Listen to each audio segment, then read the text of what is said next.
bebas mais água só. Olha o que Paulo está falando, é o Roldão. Parece o Roldão aqui falando.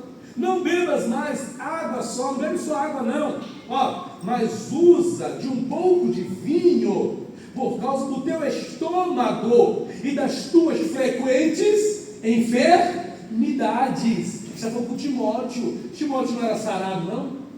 Jesus não sarou ele, não? Ele não era curado, não? Agora, deixa eu explicar, né, Bruno? Antes que entendam mal, o pastor falou que pode tomar vinho. Não foi isso que eu disse. Nesse quesito aqui, o vinho tinha um valor medicinal. E veja que Paulo falou com um pouco de vinho. E vai depender do vinho, porque essa palavra aqui tem várias significações. Então não é exatamente o vinho que você possa estar pensando, o alcoólico. Mas aqui é um teor medicinal. É cuidado com a saúde, cara. Usa um pouco de vinho por causa do teu estômago, uma sensibilidade, uma gastrite. Toma aí um pouquinho de... Pessoa que ia ficar falando em línguas aqui? Profetizando, saltando no poder? Jeová te sara. Ele é o Jeová Rafá. Mas isso não nos dispensa de ter cuidados com a nossa própria saúde. Nós temos um nutricionista aqui que poderia dar dicas para nós sobre nossa alimentação. Ali, muito ali, ó. Então, gente, a pessoa está passando por algumas situações por falta de autocuidado. E aqui diz, por conta das suas frequentes enfermidades. Então, a primeira maneira de você ver Deus se manifestando na tua vida como aquele que te sara, como Jeová Rafá, é você mesmo se cuidando. É você cuidando da tua própria saúde. Quem está entendendo? Diga glória a Deus. Glória a Deus. Lucas 8, versículo 43. Segunda vez aqui, segunda coisa, segunda condição, onde Deus vai se manifestar como Jeová Rafá na tua vida. Talvez esse texto ele tenha uma ambiguidade, possa representar dois sentidos diferentes, mas você vai entender o que eu quero dizer. Lucas 8, versículo 43. E a segunda coisa é, através da minha busca por cuidados médicos quando necessário. Ah lá, passou mal. Foi que dia?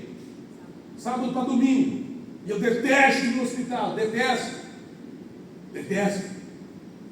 Mas ela passou lá, 1h da manhã, saí de casa para ir para o hospital do Retiro. Comeu um bolo lá que nós compramos para ela. O bolo estava batizado, né? E ela comeu. Encheu a pança. De madrugada começou a passar mal. Aí vai eu para o hospital. Só ficou boa depois que fez aquela festa lá no hospital. Brincadeira, né, filho? Não estou expondo minha filha, mas é verdade. Depois que ela vomitou, começou a se sentir melhor. Mas o coitado do rapaz era o peso do hospital, né? Ele olhou aqui.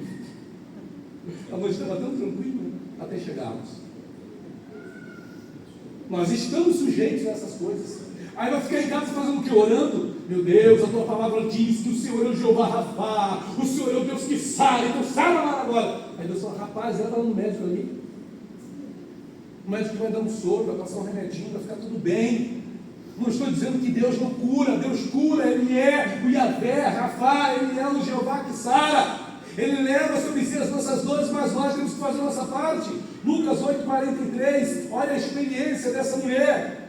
E uma mulher que tinha um fluxo de sangue, havia 12 anos, presta atenção nisso, e gastara com os médicos todos os seus haveres. E por nenhum poderia ser curada, beleza? Mas o que ela procurou? Os médicos. Não é a via normal. Os médicos. Ah, não, que os médicos são demônios. Os médicos não são de Deus. É que os médicos, eles têm pacto com o diabo. Pelo amor de Jesus Cristo, irmãos. Procura o médico. Quantos homens estão morrendo de próstata? Eu dei palestra no Novembro Azul, lá nos CRAs, lá de 2 CRAs aí, para falar de próstata, gente.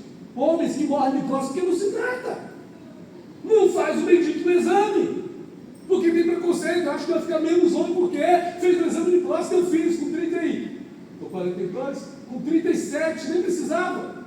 Mas eu fiz. Eu estava com um problema no estômago, o médico achou que por bem que devia. E olha que eu já tinha fugido dessa parada uns 10 anos antes.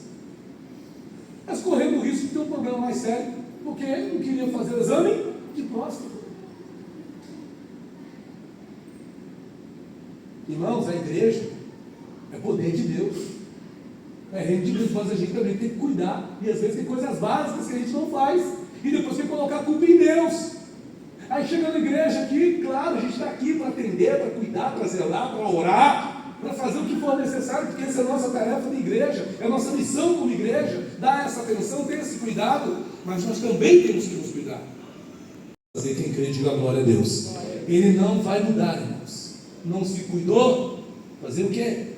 Não foi ao médico quando era necessário, ok? Continua crendo, Ele é aquele que te sara. Agora, no que compete, você faz a sua parte também. Versículo de número 44, muitas pessoas dizem que querem ser curadas, que querem viver esse milagre, que querem ver essa essência, né, de Jesus, essa parte de Jesus operando nas suas vidas, mas o que elas têm na cabeça? Versículo 44, numa outra passagem diz que ela dizia consigo mesma. Ela já tinha determinado na mente dela, gente, a irmã Márcia falou aqui, que essa noite tem tudo para ser uma noite de milagre. Se você está enfermo, essa noite tem tudo para ser a noite que você sairá daqui curado. Mas você precisa ter isso na sua cabeça, na sua mente. Você precisa dizer consigo mesmo: olha, apesar de tudo que o pastor está falando aí, de me cuidar, não me cuidei, de ir no médico, eu não fui, mas eu creio que Ele é o Senhor que me sara. Ele é aquele que leva sobre si as minhas dores. E eu creio que isso vai acontecer comigo nessa noite. Quem crê nisso, diga glória a Deus. Ela disse consigo mesmo: se eu tão somente tocar nas suas vestes, o que vai acontecer? Sararei, serei curada, serei sarada. Se eu tão somente tocar.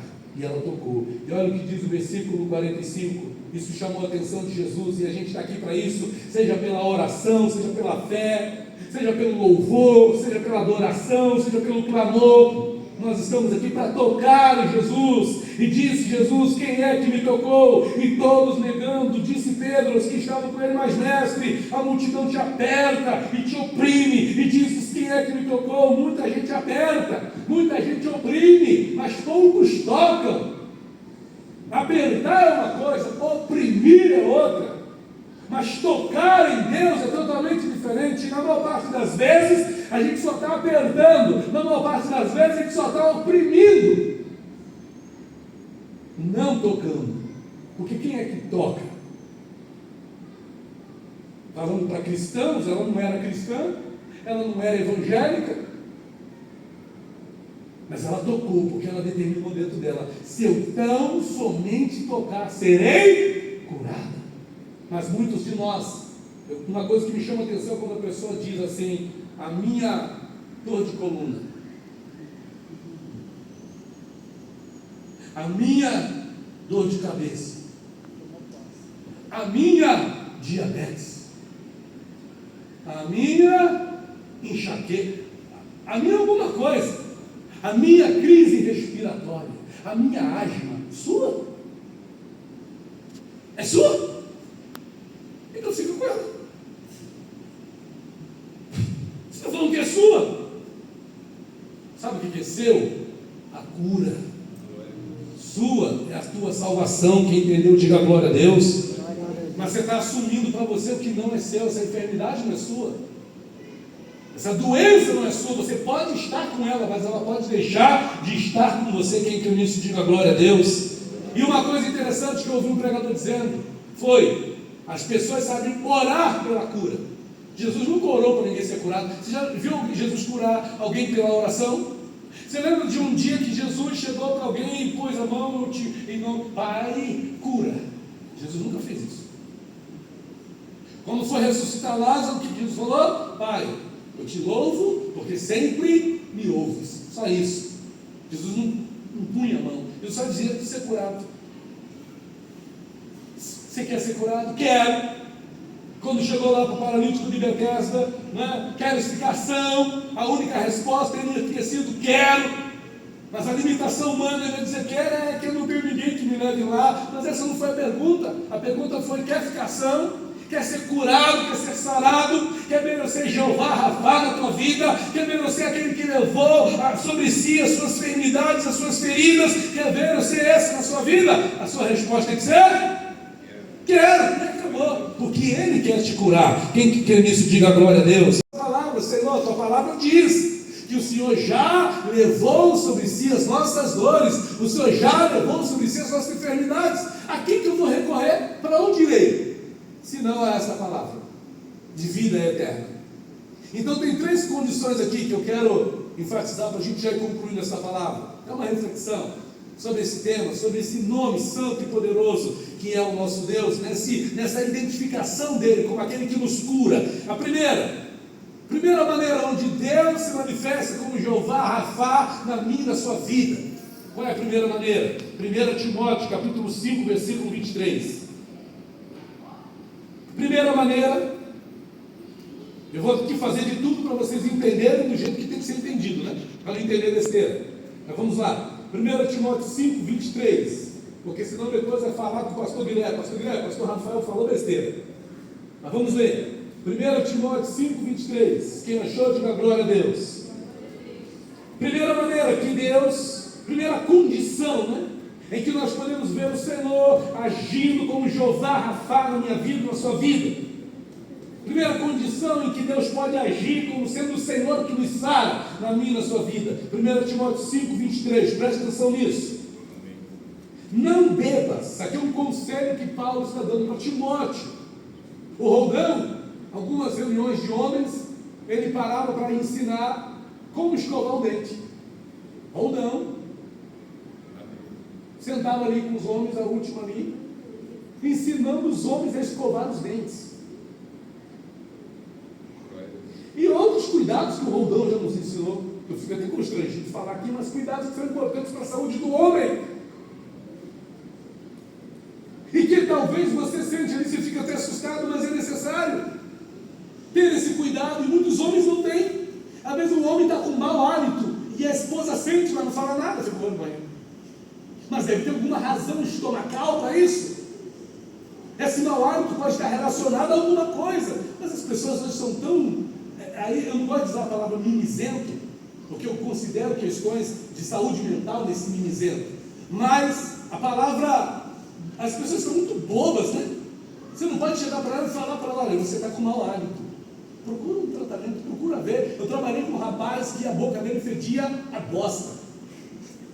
É sério. Em detalhe, estamos falando aqui de Jesus, porque Jesus levou sobre si esse Jeová Rafá do Antigo Testamento, se cumpre perfeitamente em Jesus, porque Ele levou sobre si as nossas dores, Ele levou sobre si as nossas enfermidades. Jesus veio para cumprir isso de fato na minha e na sua vida. Através de Jesus nós somos sarados, pelas suas pisaduras fomos sarados. Quem que crê que é sarado pelas pisaduras do Senhor, diga glória a Deus. Somos sarados pelas pisaduras de Jesus. Agora, não precisaríamos de alguém que nos sara se nós não fôssemos ter nenhum tipo de enfermidade. Não precisaríamos de Deus ser Jeová Rafá, de Deus ser aquele que nos sara, se não fosse uma situação que a gente viesse a precisar. Vocês pararam para observar que cada nome de Deus se relaciona a uma necessidade que nós temos? Jeová Shalom, Jeová Jireh. De que outro Jeová você lembra aí? Que a gente falou nesse mês? Jeová Shabaoth, que o senhor pregou, né? Qual outro? Roi. Jeová Roi. E eu gostaria até de pregar no outro Roi, né? O pastor Fred, numa mensagem muito de Deus, que ele trouxe domingo, falando do Roi, na versão ali do Jeová, da Deus à vista, né? Mas tem o Jeová Roi, que é o Senhor é meu pastor.